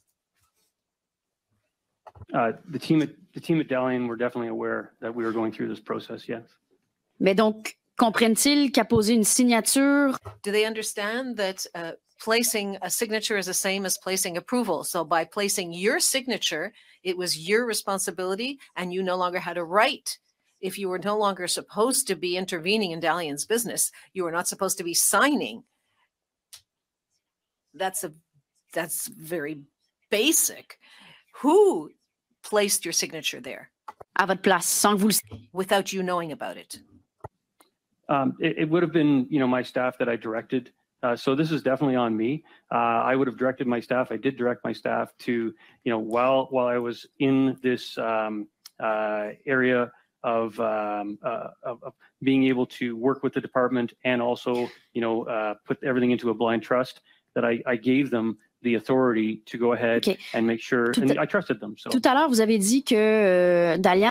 You just said that Dalian only had 2 employees, you and your partner. So who's the staff? Yeah, so that's kind of where, there's a misinterpretation of that. We have 2 people on staff as far as our full-time employment is concerned, but we have a shared services model with Coradix that allows us to work with, CFO, HR, operations, etc. Okay. Donc, c'est quelqu'un chez Coradix qui utilisait votre... So someone from Coradix used your signature without your consent, whereas you had requested to be in a blind trust? Who placed the signature in your stead without your consent? No, it was one of my members of staff that I gave the authority to use my signature. D'accord, mais vous venez de répondre que c'est quelqu'un... But you've just said it was someone from Coradix. If your company, if Dalian is you and your partner, was it your partner who then placed your signature without your consent? Why didn't he sign if he's also an owner? So he's not an owner. He is a member of my staff, and I gave him the authority to use my signature while I was at D&D. Donc, vous êtes l'unique propriétaire de Dalian. So you're the sole owner of Dalian, nobody else? Have I understood you correctly? There is no partner? Well, I have Coradix as a partner, yes, as a minority shareholder, yeah. D'accord. Mais c'est... Very well. Could you give me the name of the individual who placed your signature and who therefore did not inform you that he was signing contracts in your stead? So I gave them the authority to use my signature. C'est qui? So Je demande un... I'm asking you for a name. Who? Yeah. So a member of my staff gave that I gave my authority to, and his name is Kyle Dixon. Like I'm at a point right now where you have to understand that I'm trying to help you guys get where you need to go and give you the answers that you need. If you want people's names in my staff, I'll give you all of the names in my staff. Et voilà. Merci beaucoup. Thank you very much. Next, Mr. Desjardins. Please. Thank you very much, Mr. Chair. At the very beginning, Mr. Yeo, you mentioned, quote, you were hired on September 29th, 2023. So why did Corporations Canada have you listed as a director until March 2024? So it was 19 September. So the 19th of September, 2023 is when I started with my employment with the public service. And as far as, Contracts Canada getting their updates, like I said, my lawyers were putting all of the documents and everything together and staffing that through for me. And that's the date that they have on record. So when did you first become interested in working in the public service? When did I first become interested? After your incorporation of your company, sorry. After the incorporation. So I've really been, working with the department for 36 years. It was just recently that I decided, because I've got, 5, 6 years, maybe 7 years left of working, that I would actually look to go back and provide more value to the department by driving some of their large projects. So in that time, did you disclose a potential conflict of interest? So as a contractor, I've been working with the department for 22 years. So, having the discussions about me moving over to the public service, has been very recent, because I just signed on the 19th of September. So, I'm not sure. So from September to March, the time between those 2 dates, the time you left Dalian, the time you were a public servant, at any moment in there, did you declare a potential conflict of interest? To the department? To the department. Or to the department. So we were in the process of doing that over the fall and into January, and getting all the documents and paperwork together to put everything into a blind trust and that sort of stuff. And it's on me, because we probably should have done that way before the 19th of September, and we didn't. And so you're aware that there is a conflict, which is why you undertook that work.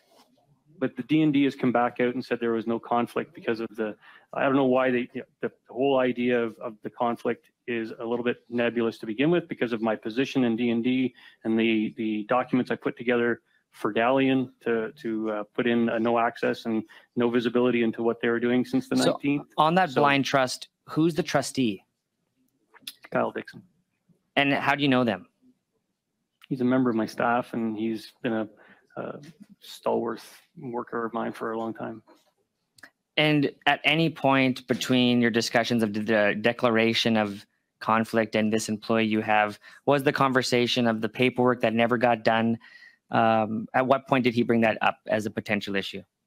So the paperwork did get done. It just could have been at a more timely basis, like prior to me joining on the 19th. But if you could repeat your question, I'll answer it. Do you know, I'll ask it in a different way if I can, Mr. Chair. Did you know there was a potential conflict before your trustee, or before your trustee made you aware of that? Or did you ask your employee to be your trustee in your knowledge that there may be a potential conflict? No, I didn't ask my employee about it. So I got to make sure I get that right. So the whole idea of putting in the appropriate documentation and putting things into a blind trust happened over all the fall and into the early part of 2024. But I'm trying to understand why you didn't make that clearer before.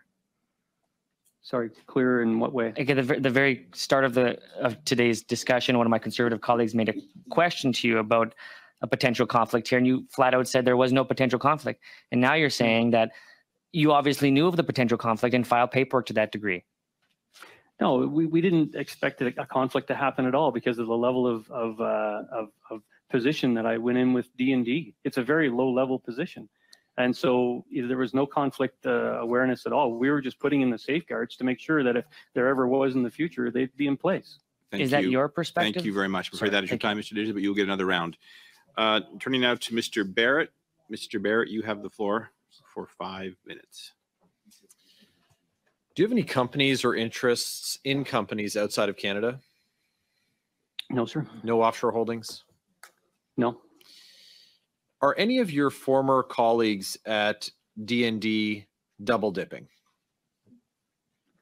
I'm not sure I don't know if I know what that means, but I am not aware of any double dipping going on.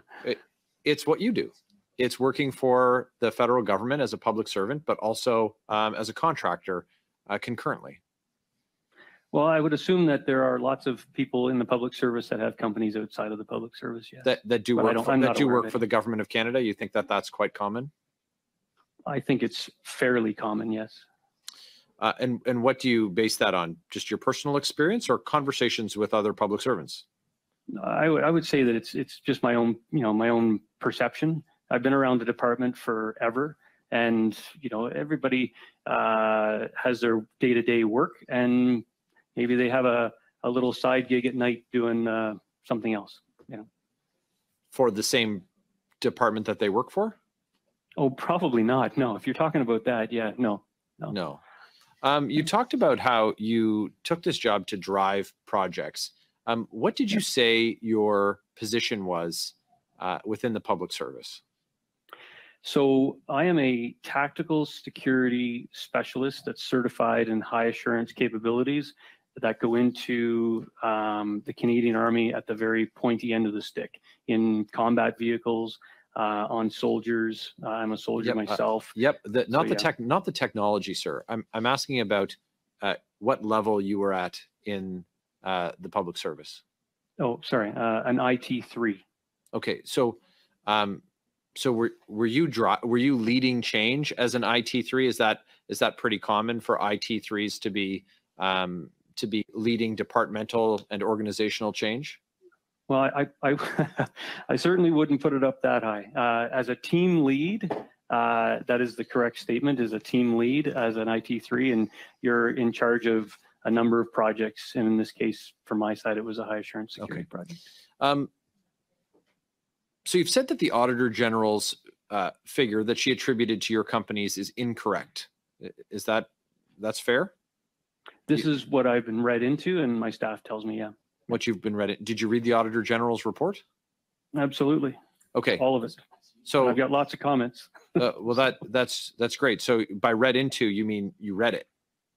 Yep. Okay. 100%. So you read it and determined that the Auditor General, who is by definition a general with an army of auditors, that should be easy for you to understand based on your experience, that the whole army of auditors was wrong and this one-man army was right. But you've offered a series of assertions in your committee appearances that aren't true, and those have been highlighted by members of other parties and my colleagues. Even just today, you said that you're a member of the Conservative Party, and that's not true. You haven't been a member of the Conservative Party since 2021, and so that's okay.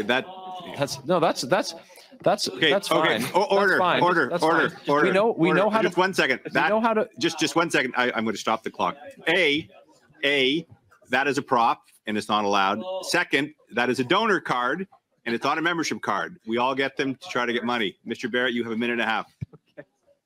Okay. So it's a donor card. So okay. What you're offering is, again, not an honest representation of what you're doing. And I know you thought it was going to be a great gotcha moment, but it demonstrated that you're not being truthful, sir. And so when it comes down to you not knowing the difference between being a member of a party and whether or not you've made a donation to a party, should we really trust your assessment on whether or not the Auditor General of Canada is wrong in the amount of business that you have done with the government of Canada? I'm inclined to trust the Auditor General, just like I know that I can trust membership services, that they knew that whatever it was that you were going to hold up wasn't going to be what you said it was.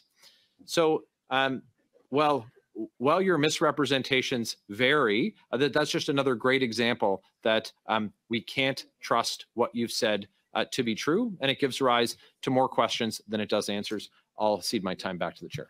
Thank you very much. Turning now to Mr. Jauhari, you have thank you for joining us today, Mr. Jauhari. You have the floor for 5 minutes, please. Thank you, Mr. Chair. It's good to be here once again. And Mr. Yeo, I'd like to go back to the ArriveCan. Can you kindly tell me how did the contract for ArriveCan came to Dalian? My understanding, Mr. Chair, and thanks for the question.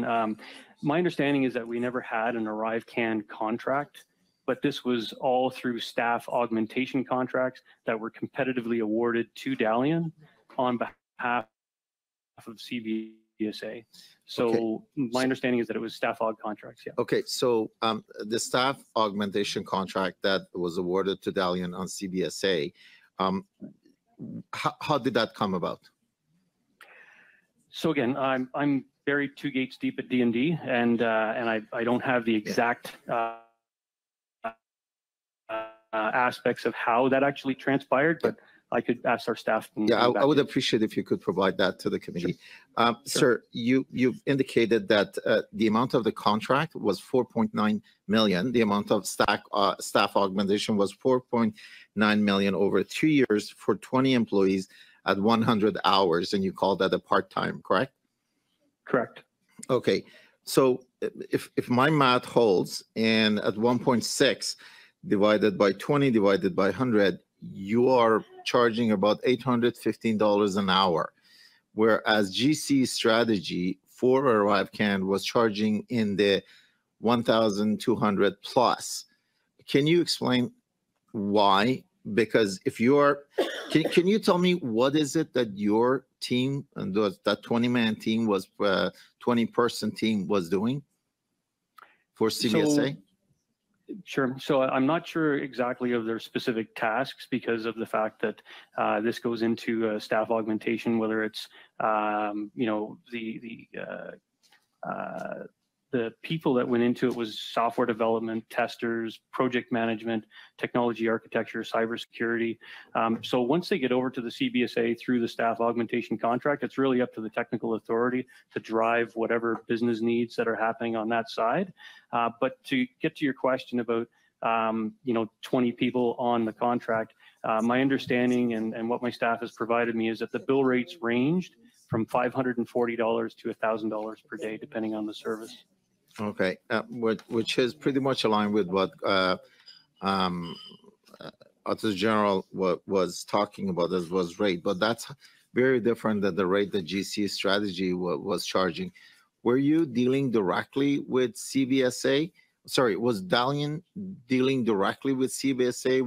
Or was through another organization or? Yep, my understanding is that Dalian was the prime contractor for these contracts. So yes, we were dealing directly with CBSA. Yeah. Okay. Can you tell me of the 20 employees that worked on that project, how many of them were Indigenous? There are 20 IT professional consultants, not employees, but I would have to check with our staff to see if any of them are actually Indigenous. Okay. Can you tell me of the projects that you have worked with the government of Canada, how many of them have been, whether as a subcontractor, whether as your employee, how many of them have been Indigenous? I know there's a number. I know there's a number out there.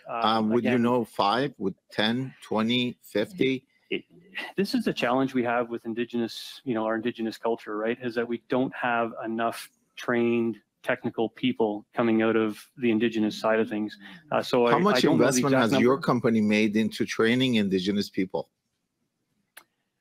So from a training perspective, I would say that we have had experiences with Algonquin College in the past, where I've given out an Aboriginal Achievement Award to technical people that have passed the bar at Algonquin, and I've brought them in for a 12-week placement at the company, and then they've either stayed or they Would it be fair to say yeah. that because of your claim of Indigenous status, you're very comfortable taking under the procurement allocation or under set-aside contract, yet your investment, the company of Dalian, into either hiring or training and building capacity within that Indigenous group is non-existent? You know, see, the PSIB and the PSAB at the time is not in there. It's not in the spirit of actually, you know, that aspect. It's in the spirit of trying to get access to government contracts and being able to compete against bigger companies. So absolutely, we've done, you know, what we've done in the past with Algonquin and tried to hire Indigenous people, which we have, internal staff and also contractors. But I just don't have the current number of how many Indigenous contractors we have today. Can you kindly provide that? And thank you, Mr. Chair. We can, for sure. Absolutely. Thank you. I just wanted to appreciate that, Mr. Howie, and good. We'll look for that response as well, Mr. Yao. Being now our fourth and last round, Mr. Brock, you have the floor for 5 minutes, please. Thank you, Chair. So I want to pursue this line of misrepresentations, Mr. Yeo. I know Mr. Barrett asked you some questions and other members have asked you questions, which in my opinion really challenge your credibility. Now, both you and the owner of Corodex, Mr. Wood, testified on October 31st 2023, and both of you were quite emphatic that you are regularly, both businesses are regularly audited by Indigenous Services Canada with respect to the procurement strategy for Indigenous businesses, and you both have been receiving clean audits. But that was a misrepresentation. It was a lie, because Indigenous Services Canada said all they do with respect to the set-asides that both your companies operate under from time to time is they do pre-audits. They don't do post-audits. Do you agree with that assessment from Indigenous Services Canada? I would absolutely agree with that. Yes, right. For sure. But you didn't qualify that to the membership. You didn't qualify that to committee.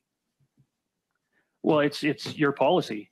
I mean, like I understand that we go through audits, but I think that's a normal course of action for ISC in its entirety. Well, I think it's a pretty big deal, sir, when you lead the committee to believe that you're running a clean business, that your Indigenous set-asides are legitimate. They're not operating under a phantom scheme. I know you've been heavily criticized by a number of Indigenous organizations that you're running this. In fact, Bottler even made the same allegation. So these are real concerns. And I think you have to be honest with committee members, sir, because although you haven't been sworn to tell the truth, there is a presumption that you will tell the truth at committee. And there are consequences when people do not tell the truth at committee. So we're going to find out ultimately by the end of this summer through Indigenous Services Canada, who's going to audit everything that you have done, as well as Corodex, hopefully for the last 8 years, if not longer, with respect to all the Indigenous set-asides. Because I think Canadians deserve to know whether or not Indigenous Canadians have benefited from this particular government operation. And if they haven't, then, sir, you'll have some questions to answer. So I put that out to you, sir.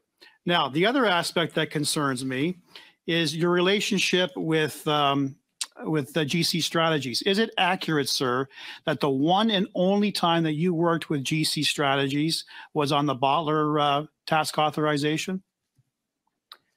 That I would have to ask our staff. I'm not exactly sure if there was anything else in relation to working with GC Strategies. So I'd have to ask our staff about that. Well, let's talk about Bottler for a moment, please. You do know that Christian Firth testified from GC Strategies that not on one occasion, but upwards to 5 occasions, he deliberately and intentionally doctored work experience for both of the Bottler partners. And he claimed it was a mistake. But given my former background as a Crown attorney, all accused persons, all criminals claim they made mistakes. What in fact Mr. Firth did was commit forgery, and it was a fraud on the government. And what concerns me, sir, is that the Globe recently reported that both you, your company Dalian and Corodex, received those doctored resumes, those fraudulent, forged resumes, and you in fact forwarded that on to the government. That was recent news to me and perhaps this committee, because we were all led to believe that it was Christian Firth at GC who delivered that directly to the government. So it really begs the question, sir, if you've only had a limited amount of time with GC Strategies, why would you accept their material at face value? Because now you're implicated as a joint venture, as a party to the offense of fraud and forgery. It's no wonder that the RCMP are currently investigating your company and that of Corodex. And notwithstanding that you haven't been contacted, certainly does not make yourself in the clear. So you talked about quality management systems in place. Why didn't the quality management system catch these fraudulent resumes? Yeah, for sure. So it's a good question. So, first and foremost, we're as dismayed as the rest of the committee on the findings from GC Strategies. We were definitely not aware of what was going on, below our subcontractor. The contract between us and GC Strategies is exactly that. We have no reference to Bottler in this case, and what information is being provided, by GC Strategies to us. There are aspects that, and I will be honest with you, there's aspects of third-party verification on employment and that sort of thing, but it's not an industry standard. It's not an industry standard that everybody does in the entire, professional services market. So, what we've learned from this is that even though we do our due diligence on security clearances and putting the CVs together and the categories and the grids and staffing that up to CVSA, what we have learned is that we likely need to put a third-party, verification of employment in place that would allow us to smoke this kind of stuff out. And we just weren't aware of it. Thank you. That is the time. Turning out to Mr. Chen, you have the floor. Mr. Chen, for 5 minutes. Thank you, Mr. Chair. Mr. Yeo, you've had a long career. You joined the Canadian Armed Forces in 1987. You became a reservist in 2001 until 2016. You were hired, as we've heard today, by National Defense in 2023. Earlier today in your testimony, you said that it was fairly common, quote unquote, that many government employees have a company on the side. You said that was your own perception. Could you elaborate what informed your perception that many government employees run side hustle businesses on the side? Well, I can tell you this, that Canada and our taxation system and everything being so expensive with inflation and everything else, whether you're a government employee or whether you're someone else not working with the government, there's likely a chance that you might have something else on the side to help pay the bills and put groceries on your table. So, my perception is I'm an entrepreneur. I try and start things all the time, and I'm looking for, multiple sources of income. And I'm sure that, many Canadians are in the same boat, whether they're working for the government or not. With all due respect, sir, that was not my question. You said earlier that your own perception is that many government employees have corporations on the side. My question to you is, what informed your perception that other, not yourself, but other government employees, and in fact, many of them, as you stated, have corporations on the side? Well, I'm not, again, this is my own perception, and whether they have corporations or whether they have, things after hours, it's their own business. But I can tell you that from my perspective, I'm out doing what I need to do for the government during the day, but then I'm an entrepreneur at night and trying to do other things. So I can't imagine others aren't similar. You talked earlier about how you got into securing government contracts. In fact, you said you go after them. And I want to hear from you, Mr. Yeo, how easy has it been or difficult has it been for you to secure government contracts? Would you consider yourself successful in being able to secure government contracts for work through your company? Dalian has really been in my opinion anyways, Dalian has been a very good success story. Up until recently, with all of this hype about me being an employee prior to the ArriveCan days and during ArriveCan. But yeah, understanding how, and this is what PSAB actually does for us, is that it allows us to be able to be a part of the solution with the government as far as Indigenous companies are concerned, and learn about how to interact with the government through contracting, through procurement, through staffing, and all of the other aspects that go along with that. So absolutely. Yep. You understand, as an employee or former employee of National Defense, and as somebody who has many interactions with, has had many interactions with government over the years, that public servants play a fundamental role in serving this country, that their conduct is carefully watched, and that it's important to uphold public trust, because Canadians put their faith in the government to deliver programs and services, and that includes the people that are hired within that public service to act in the most transparent, accountable, and ethical ways. Would you say that it can be seen as a perceived conflict of interest when you have been able to be so successful, yet I hear a very different narrative on the ground from people who are everyday Canadians unable to access government contracts, companies that are doing good work, innovative work, that have told me that they're unable to even crack the door open. Do you find that there is a perception that there is something that is allowing you to have access that other people cannot? And the fact that you have said today that it's common for people in working in the public service to have corporations as you have, that the narrative that I hear from everyday people in my riding is that they can barely get home in time, going through traffic, working 10 hours a day to then be able to prepare a meal for their family, that the last thing on their mind is to set up a corporation and have a side hustle where they can make more money and be able to afford the things that they need to. I'd like to hear your comments on that, Mr. Yeo. Yep. No, I appreciate the backdrop. You know, it's been difficult. I mean, there is no easy button when it comes to working with the government. Many corporations die on the vine because of the fact that they just can't handle the actual process for actually winning contracts.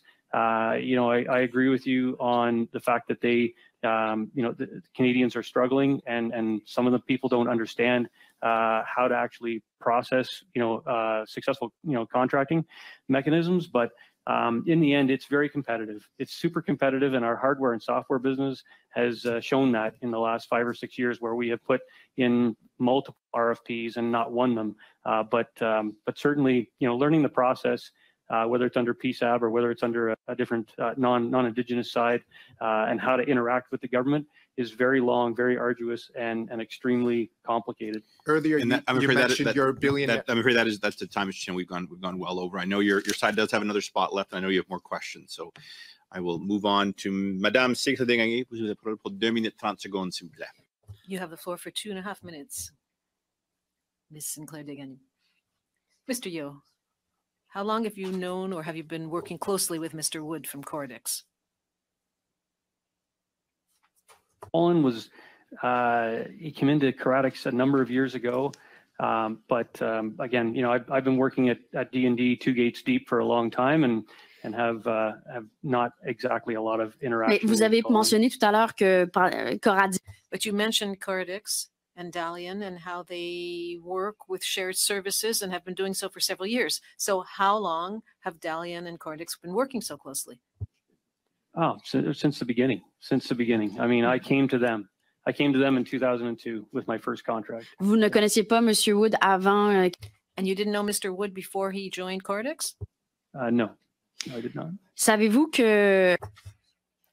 Do you know that just before coming to Coredex, Mr. Wood worked at Veritech, which on 23rd of February 2009 was found guilty of falsifying supply. They were rigging a bid.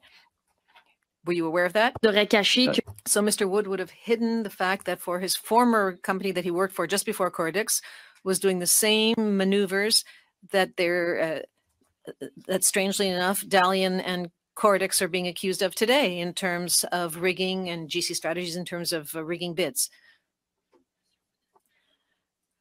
And shortly after 2015, there were other accusations about Mr. Wood, and he left that company and came to Coredex and has been working closely with Dalian. Do you see any link between the potential allegations of bid rigging, which were revealed by the Auditor General's report, and those already done by a firm regarding a firm that Mr. Wood was a sales director of at the time? Yep. No, I can only attest to what I know, and that is I've known Colin since he came to Coredex. I was not aware of his previous employment. D'accord. Considérez-vous encore travailler? Are you still considering working with Mr. Wood now that you know that he had him, or not him directly, but the company he was working for, that he was sales director for, was found guilty of bid rigging? Yeah, it's always a conversation. It'll always be a conversation. So yes, I'll have Donc, a c'est normal pour conversation with vous? Colin. So that's to be expected for you? That's normal? No, it's not normal. Of course not. Ça va? Merci beaucoup. Thank you very much. You have the floor for 2.5 minutes, please. Thank you very much, Mr. Chair. And I do want to return to the comments you made in relation to one of my colleagues' questions on the doctored resumes. And so the doctored resumes, what do you know about these resumes? Not much, to be honest with you. I mean, in the end, you know, if you talk about what happened between Bottler and GC, they could put anything on there as far as their experience is concerned. And when it goes, our relationship is with GC and with the Crown, obviously with CBSA, as our subcontractor. So how involved were you in the review of Bottler's resumes? Me personally, zero. I was at D&D, Two Gates. What about your company? My company, obviously, I mean, it was a JV, right? So we obviously had interaction with GC Strategies in performing the task authorization requirements. Yeah. And so did GC Strategies speak to you as to their use of the company, Bottler? I'd have to check with our staff and ask them that. I'm not aware of. Obviously, they had to have some interaction, you know, between the task authorization request and our relationship with GC. But I'm not aware of the details of what they discussed as far as Bottler is concerned. So these forged resumes that gave preferential access and eventually the awarding of the bid is tremendously disingenuous and is certainly defrauding Canadians. And so I want you to know how serious this issue is and to understand that providing any assistance from your company to the forgery of documents is illegal. Do you understand that? Absolutely, and that's why we're just as dismayed as everybody else as to why and how we could have got this information wrong. Whose letterhead were these resumes on? So I would expect that our relationship as the prime to CBSA, we would have staffed up the package for the task authorization to them as part of the requirements package. So it would have gone on Dalian letterhead. But I'm not sure exactly what the interaction or documents or letterhead was. So you're misrepresenting facts, Mr. Yossi. That's completely disingenuous to then say your company never had any access to a Bottler. Your only relationship was with GC Strategies, and then you just now confirm that the resumes that were forged were in your company's letterhead. Is that true? So again, can you repeat that? No, Mr. Yo, is what you just said true? Are the forged resumes on your company letterhead? I can give you the process. I have never. So, Mr. Yo, can you please answer yes or no to the fact you just submitted? Well, I tell you this. I understand what the process would be because I understand task authorizations, but I have not seen any of the paperwork. So you just submitted. You just admitted that you've not seen the paperwork, but you just said you know that the letterhead is on Dalian or the forged documents are on Dalian letterhead. I can assume that obviously us as the prime and us giving, you know, CBSA this documentation as a part of the task authorization, likely it would go on Dalian letterhead. Mr. Yo, this has been extremely disappointing to see this level of misrepresentation. Your time, Mr. Desjardins. Turning now to Mr. Genuis, you have the floor for 5 minutes, please. Thank you, Chair. Mr. Yo, your company has 2 people. Is your partner Indigenous? He is. He is, okay. You got $7.9 million on ArriveCan alone, even though, as you've testified, you didn't do any actual work on the app. How many Indigenous Canadians, besides you two, benefited from that big fat check that the government wrote to Dalian for ArriveCan?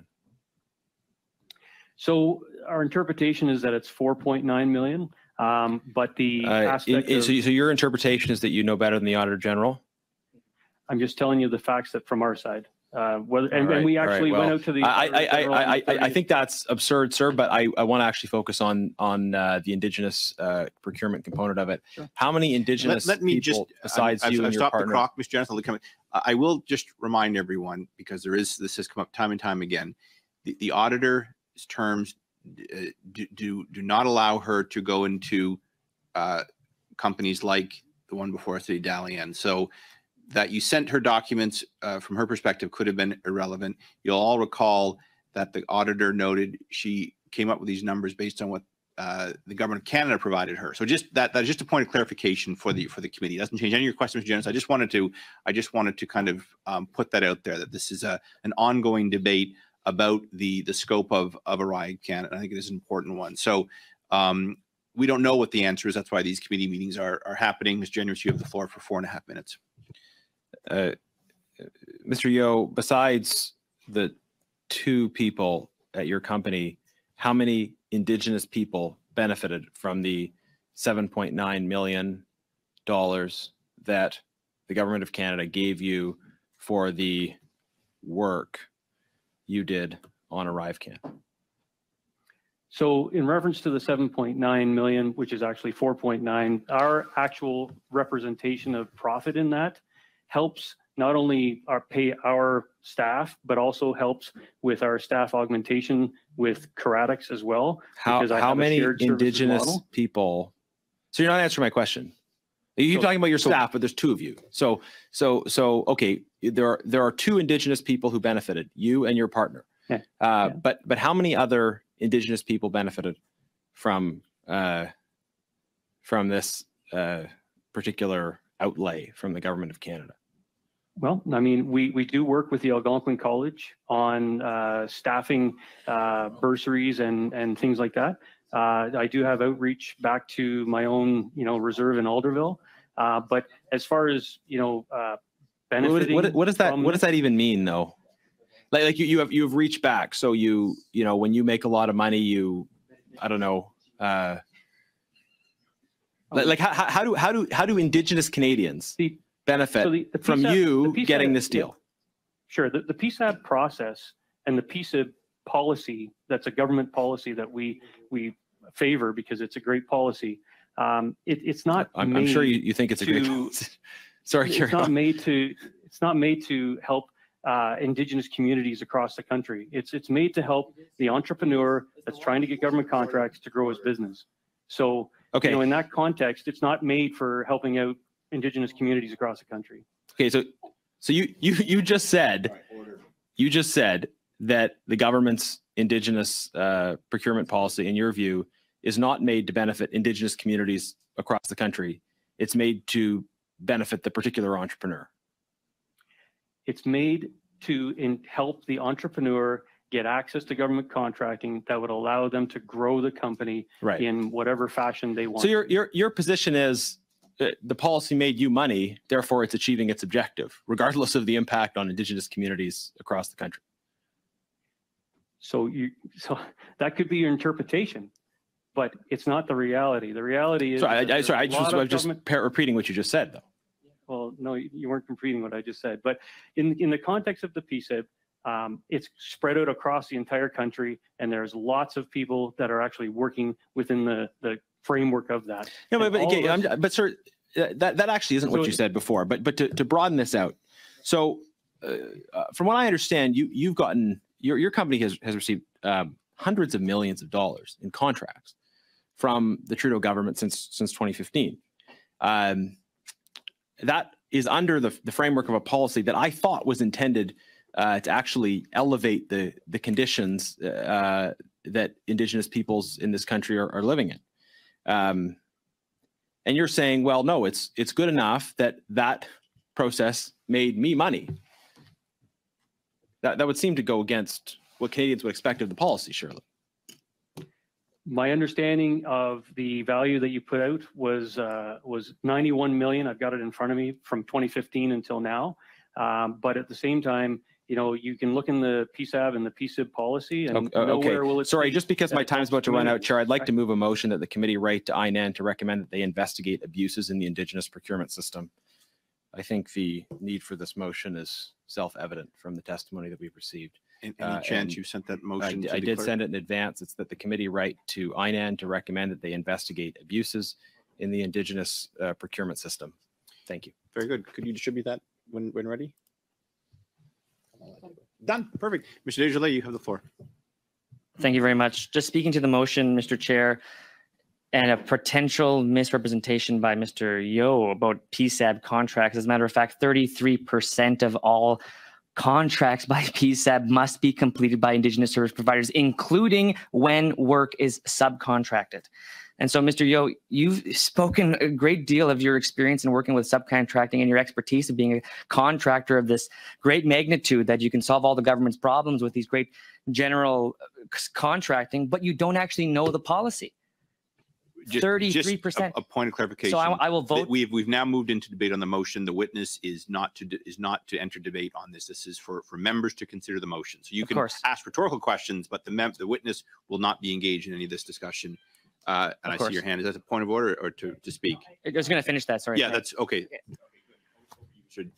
Which leads me to believe that including the motion made by our colleague to refer this to INAN for further investigation, I also think that we should confirm by way of letter, Mr. Chair, to you as to the nature of the PSAB contract policy and refer that with the motion. It'll help them a great deal because they're not used to this kind of stuff, I don't think. But sorry, are you proposing a suggestion to the chair or an amendment to the motion? Not an amendment, a suggestion to the chair. If this motion passes. Okay, let's cross one sure, at a time, we'll do it but one at a time. I hear what you're saying. Ms. Shanahan. I would like to speak to this motion, but I'd also like to have just 5 minutes so we can discuss it. Because again, and you know, this goes to show that this is a committee that's working together. We find elements of this motion very interesting, but we'd like to discuss it with the members so we can come to something pretty. Yes. Yeah, so I will suspend for 5 minutes maximum. In the meantime, I'm going to try to get additional resources. Mr. Chair, I'm going to have to ask you just to kind of hold firm for a little while longer because we might come back to you for some questions for just one last member. So yes, I'll suspend for 5.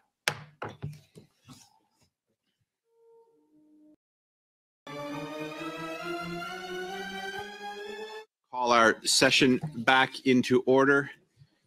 Ms. Shanahan, I believe you were first on the speaking list on the motion that is before us. Thank you, Chair, for giving us that 5 minutes to speak with all colleagues because, I think it's pretty clear that the testimony that we've heard today is leading us all in this direction to have this request for further investigation by INAN. So I think the wording of the motion is satisfactory to us, but I don't know if my colleague has something that he wanted to add. So, I have no other speakers. So, Mr. Desjardins, I see your hand. Just to Ms. Shanahan's point and to your point, Mr. Chair, it's actually in relation to the content of the letter that's contained within the motion. So I'm not sure if you want to hear my advice on that now or after the vote. But I do believe that the letter that is sent to INAN should include the PSAB policy. That is, so they understand that this is our concern, that there's a significant breach of what is the policy. Here, my preference is by coincidence, we have a subcommittee meeting on Thursday. Let's bring it up then. We could probably maybe get some language drafted by the research before then we can look at it. And I will certainly incorporate the views of all members, given that I hope this is going to be a unanimous motion. So anything else to discuss on this? Clerk, please call the vote, the roll call. Shall the motion as moved by Mr. Genis carry? Ms. Bradford? Yes. Mr. Chen? Yes. Mr. Jawari? Yes. Ms. Shanahan? Yes. Ms. Yip? Yes. Mr. Nader? Yes. Mr. Genis? Yes. Mr. Viersen? Yes. Madame Saint-Claude de Gagny? Mr. Desjardins? Yes. 10 yeas. Thank you very much. That concludes that bit of business. I'm going to go back to just finishing up with our questionnaires.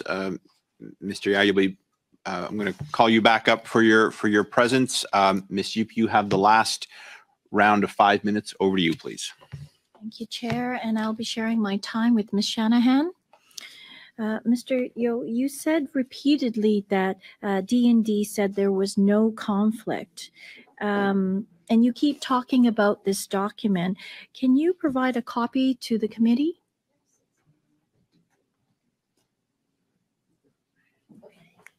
So I did see in the papers that D&D did make a statement indicating that there was no conflict. And it's a protected B document, but I have no issues with supplying you with anything. Okay. Do you think there was anything wrong with the Auditor General's report on ArriveCan? So it's a good report, but they have trouble putting this together because of the exact nature of how contracting works with TBIPs and SBIPs and professional services. They're all staff augmentation contracts. There potentially could be direct contracts for ArriveCan only. So they have a challenge against them to try and decipher all of this data.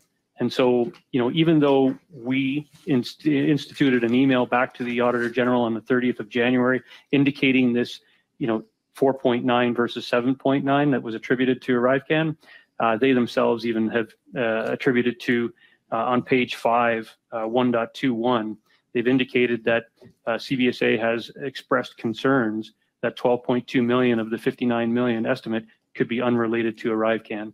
So, I mean, it's a challenging report and it's a challenging effort to put it together. Okay. Your time in Afghanistan, how long were you there? I was there for 4 months. And what was your role there? I was delivering a high assurance security capability to Kandahar and to all of the forward operating bases out in Afghanistan. Can you just tell me what that means? Basically, our effort was to ensure that all of the pieces and parts were in place, so all of our coalition members knew exactly where our friendly forces were, and a couple of other capabilities. Thank you, and over to you, Mr. Shanahan. Thank you very much. So just a few more questions, Mr. Yeo, to clarify who you are and your background and so on. So how long have you been a member of the Conservative Party? Well, I've been a member for my entire life. I've been always voting, progressive conservative. And at the same time, I believe that my last membership back in after my my very short stint with the PPC party, and I came back to the party is for 5 years. Oh, and you did show a card at some point. Can you just show that up for the hold that up for the camera, no, or perhaps table it to Miss Shanahan. Hold on, as Miss a Shanahan. document? That is a prop, as the clerk is reminding me, Okay. and not permitted. So Yeah, as a document to table it with this committee, You're that would be welcome to greatly send it in. appreciated, because it does seem that there's some confusion between whether it's a membership card Point of or order, donation. Mr. Chair. Yes, Mr. It's quite evident that Mr. Yeo does not have a conservative membership card. Therefore, I have no objection to tabling. Thank you. All right. Excellent. you have 2 You minutes. see how well we work together, Chair. This is so much appreciated. Can you tell us, as you are a donor, just roughly how much money have you donated to the Conservative Party? Oh, I'm not sure if I can disclose that, but it's not great numbers, that's for sure. All right, and just for the sake of parity, have you ever been a member of the Liberal Party of Canada? I have not. Well, there you go. Thank you very much. That's it. Maybe That's this is it. in my future. Who knows? Liberal Yeah. insight. Oh, I should ask maybe one last question. So the People's Party of Canada, you said you're no longer a member. So can you just give us the duration there of how long you were a member of that party? Is there overlap here too? Or Maybe 5 months from start to finish. Because originally I was actually in line to be the PC Party candidate for Ottawa West Nepean. So I was actually in line to be with the PC Party, which I should have stayed with them. But I moved over to the PPC Party after Mr. O'Toole's kind of policies came out. Well, yeah. So I think that concludes my questions, Chair. All right. Thank you very much, Mr. Yao. You are excused. I appreciate you coming before us today. And to everyone else here on committee, we'll see you Thursday. This meeting is adjourned. Thank you.